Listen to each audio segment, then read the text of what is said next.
Rugių laukas. Vasaros vėjas šnabžda apie derliaus laukimą, o saulės spinduliai primena, kad kiekvienas šiaudas slepia savyje begalinį kūrybiškumą. Čia susitiko aktyvūs ir meniški žmonės, trokštantys ne tik kurti, bet ir prisiminti senąsias lietuvių tradicijas. Senojo amato įkvėpti, jie ėmėsi darbo, paprastus rugių šiaudus paversti įstabaus grožio šiaudiniais sodais. Kiekvienas dalyvis prisidėjo savo indėliu, o rezultatas ne tik gražus rankų darbo sodas, bet ir sustiprėję šeimos ryšiai. O įspūdžiai ilgam išliks atmintyje. Vasaros pabaigoje Pernaravos apylinkėse, Gailių sodyboje vyko kūrybinės dirbtuvės, kuriuose dalyviai rišo šiaudinius sūrius. Patikrinam, kas per metus pasikeitė. Tikrai dabar labai pagražėjo viskas. Taip, labai faina.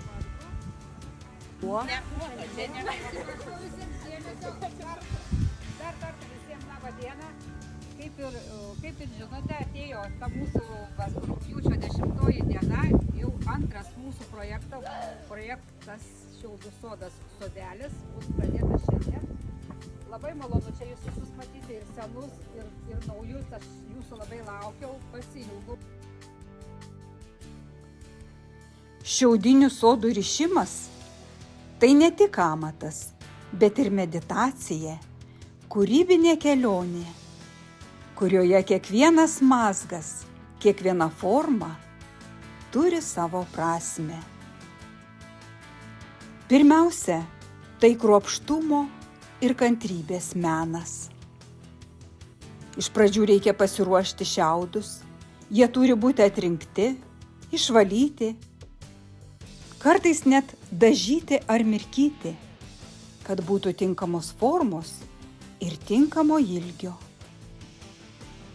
Ruošimo technika reikalauja kruopštumo ir matematinio tikslumo, nes sodas turi būti simetriškas, subalansuotas. Tik tada jis šoks ore lengvai, sukdamasis, įskleisdamas ramybę. Šiaudiniai sodai tai geometrinės formos kūriniai, kurie yra gaminami iš išdžiovintų kviečių, rugių, nendrių ar kitokių augalų šiaudelių.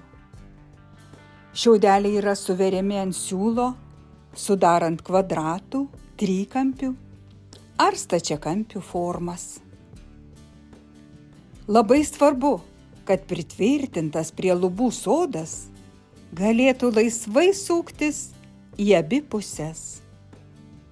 Galbūt todėl protėviai verdavo sodus ant arklio uodegos plauko ir jį vaškuodavo, kad sodas galėtų laisvai suktis. Dabar sodų gamybai naudojamas lininės ar kitokios natūralaus pluošto virvutės.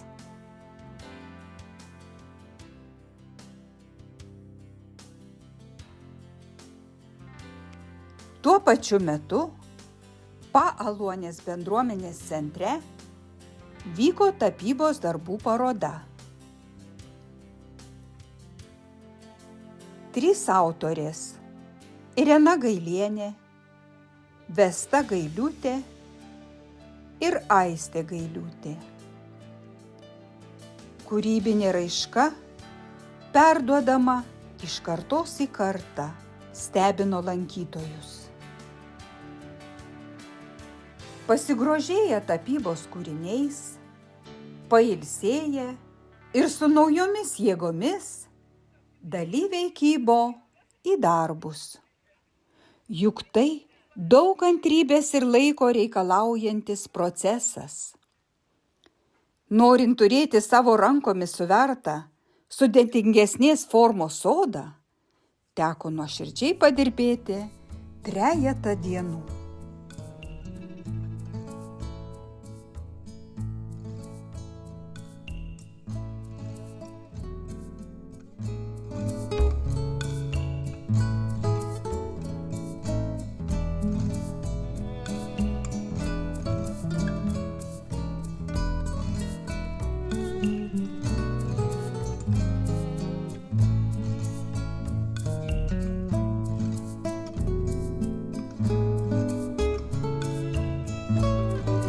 Nors užduotis reikalavo kantrybės ir atidumo, visi darbavosi su dideliu užsidegimu. Rugpjūčio vėjai kėlė iššūkį, bet kūrybinė dvasia įveikė viską. Romualdo pagalba su traktoriumi užtikrino, kad palapinė išliktų stabili, nepaisant stipraus vėjo.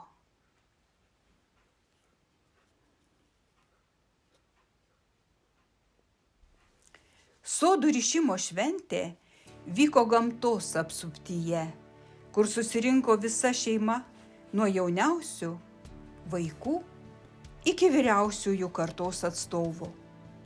Atmosfera buvo kupina šilumos ir bendrystės. Tėvai, mamos, seneliai ir močiutės ne tik aktyviai dalyvavo, bet ir dalinosi patirtimi bei patarimais, kaip teisingai surišti sodą ar sodelį, simbolizuojantį šeimos vienybę ir tradicijų tęstinumą. Vaikai kupini energijos ir džiaugsmo nenusėdėjo vietoje. Jie ne tik mokėsi sodo rišimo meno, bet ir rado laiko žaidimams, bendravimui ir naujų dalykų išbandymui.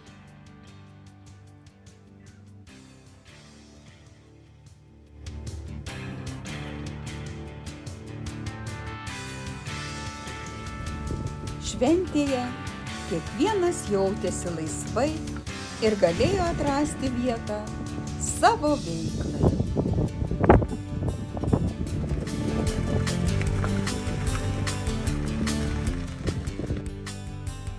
Vasara brandina gamtos stebuklus. Rugiai lyg auksinė jūra siūbuoja vėjyje, spinduliuodami paprastumu ir didybė. Jie auga tyliai, bet jų grožis užburia. Auksinio šiaudo meną įvaldžiusi Albina Mackevičienė nuoširdžiai perdavė Šiaudų sodas sodelis projekto dalyviams. Tarsi gamtos kalba, rugių laukai primena žmogui apie ryšį su žeme, apie ramybę ir kūrybinį įkvėpimą, slypinti paprasčiausiuose dalykuose. Žmogus įkvėptas šios gamtos poezijos ima šiaudą, trapų, bet tvirtą ir paverčia jį menu. Šiaudinis sodas, gimęs iš kantraus darbo ir meilės, tampa ne tik rankų kūriniu, bet ir sielos šventovė.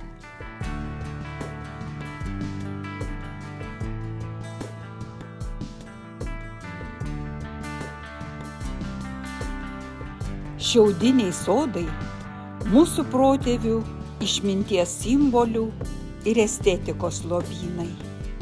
Šie kūriniai ne tik tradicijos dalis, bet ir gyva jungtis tarp praeities ir dabarties, tarp žmonių ir gamtos. Per 3 dienas kantraus ir kruopštaus darbo buvo sukurti nuostabūs šiaudiniai sodai. Tada Gailių sodyboje vyko tikra šventė, su svečiais ir vaišėmis, su dovanomis, skambėjo kanklių muzika, svečių nuoširdūs žodžiai. Sukurti sodai dabar keliauja po įvairias Lietuvos vietovės, o šeimininkai Romas ir Irena jau pasėjo naujus rugius. Galbūt vasarą jie taps dar vienu meno kūriniu. Taip rugiai, kurie iš pradžių buvo tik dalelė lauko, virsta stebuklu, jungiančiu žmones ir perteikiančiu amžiną gamtos grožio žymę.